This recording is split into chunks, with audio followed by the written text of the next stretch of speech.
President Trump kicked off 2018 by bashing Pakistan and backing the Iranian people, whom he once accused of supporting terrorists.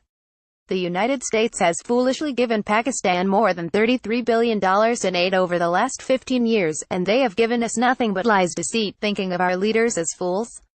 They give safe haven to the terrorists we hunt in Afghanistan, with little help. No more, he tweeted Monday morning. What specifically set Trump off about Pakistan wasn't immediately clear. The Trump administration has mulled withholding about $255 million in aid to send a message to Pakistan over its oftentimes tense relationship, the New York Times reported Friday.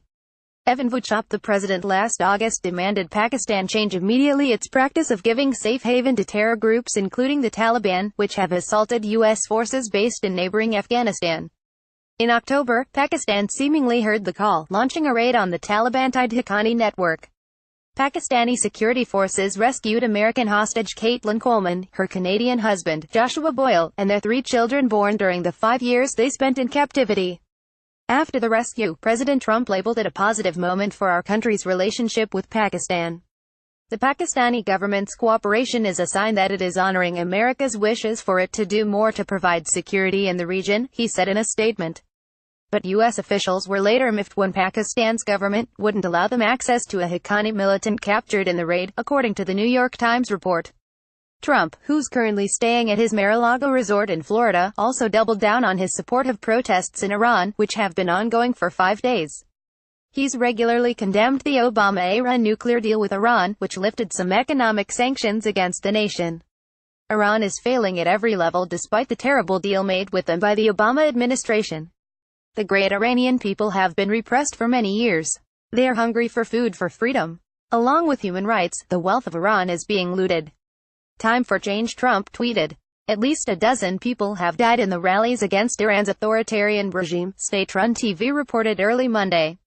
Average Iranians have been frustrated over an economic boost from the sanctions lift not being passed down to them. Handout FBGT images. Trump has accused the Iranian government of backing terrorism groups, and named it as one of 6 Muslim-majority countries in his controversial travel ban. He's backed those demonstrating against the government in multiple tweets since Saturday. Iranian President Hassan Rouhani responded to Trump's tweets on Sunday, saying he has forgotten that he had called Iranian people terrorists a few months ago. Vice President Pence tweeted his own support for the protests later Monday. 22. The bold and growing resistance of the Iranian people today gives hope and faith to all who struggle for freedom and against tyranny. We must not and we will not let them down. Iran protests, Vice President Mike Pence at VP January 1, 2018. As long as that real Donald Trump is